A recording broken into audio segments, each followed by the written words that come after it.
বিশ্ব রাজনীতিতে অস্থিরতার মাঝেও বাংলাদেশের মানুষকে জ্বালানি তেল নিয়ে তেমন ঝামেলা পোহাতে হয়নি। জ্বালানি তেলের ক্ষেত্রে বাংলাদেশের অভ্যন্তরীণ বাজারে স্থিতিশীলতা বজায় রেখে এক অভূতপূর্ব কূটনৈতিক ও প্রশাসনিক চমক দেখিয়েছে তারেক রহমানের নেতৃত্বাধীন বিএনপি সরকার।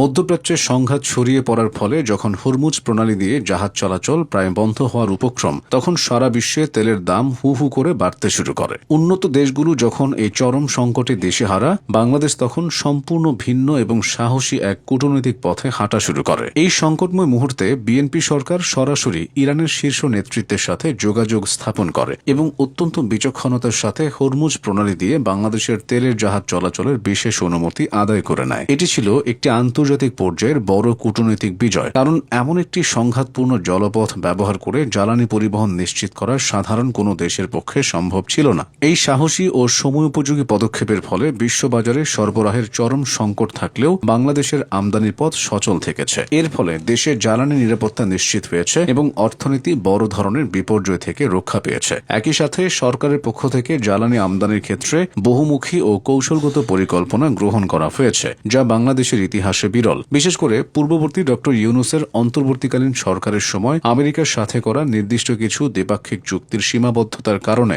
বাংলাদেশ চাইলেই সরাসরি রাশিয়া থেকে সাশ্রয়ী মূল্যে তেল আমদানি করতে পারছিল না। এই আইনি ও কূটনৈতিক বাধা দূর করতে তারেক রহমানের সরকার অত্যন্ত দক্ষতার সাথে আমেরিকার সাথে উচ্চ পর্যায়ের আলোচনা ও সফল দর কষাকষি চালিয়ে যায়। বাংলাদেশ সরকার আমেরিকার কাছে যৌক্তিক ও জোরালো আবেদন জানায় যেন দেশের বর্তমান মানবিক পরিস্থিতি এবং আসন্ন অর্থনৈতিক স্থবিরতা এড়াতে তারা সরাসরি রাশিয়া থেকে কম দামে ও সহজ শর্তে তেল কেনার বিশেষ ছাড় পায়। এই কূটনৈতিক তৎপরতার ফলে আন্তর্জাতিক বাজারে উচ্চ মূল্যের চাপ এড়িয়ে সাশ্রয়ী মূল্যে বিপুল পরিমাণ জ্বালানি সংগ্রহের একটি নতুন দিগন্ত উন্মোচিত হয়েছে। এর পাশাপাশি প্রতিবেশী রাষ্ট্র ভারতের সাথে দীর্ঘদিনের বিদ্যমান ডিজেল আমদানির পাইপলাইন প্রকল্পকে আরও সক্রিয় ও গতিশীল করার বিশেষ উদ্যোগ গ্রহণ করা হয়েছে। দেশের অভ্যন্তরে তেলের ক্রমবর্ধমান চাহিদা মেটাতে ভারত সরকারের কাছে ডিজেল সরবরাহ কয়েক গুণ বাড়ানোর অনুরোধ জানানো হলে তারা ইতিবাচক সাড়া দিয়েছে। পাশাপাশি বর্তমান বৈশ্বিক এই ক্রান্তি লগ্নে সরবরাহের পরিমাণ বাড়ানোর সুনিশ্চিত প্রতিশ্রুতি প্রদান করে। ইতিমধ্যে ভারত থেকে ডিজেল আসা শুরু করেছে।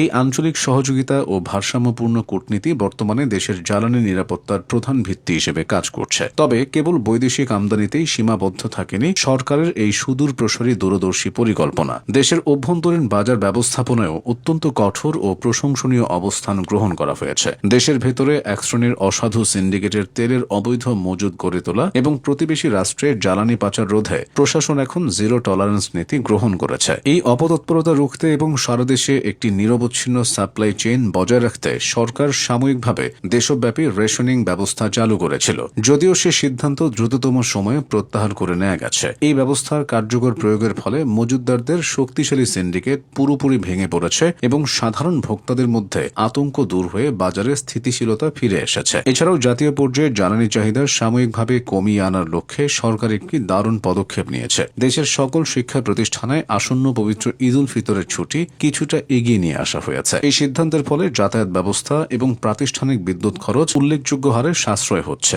যা সরাসরি জাতীয় গ্রিড এবং রাষ্ট্রীয় জ্বালানি মজুদের উপর থেকে বাড়তি চাপ অনেকটাই কমিয়ে দিয়েছে। জাতীয় স্বার্থে আপোষহীন অবস্থান থাকলে যে কোনো আন্তর্জাতিক ভয়াবহ সংকটও দৃঢ়ভাবে মোকাবেলা করা সম্ভব। তারেক রহমানের সরকার সেটা দেখিয়ে দিয়েছেন।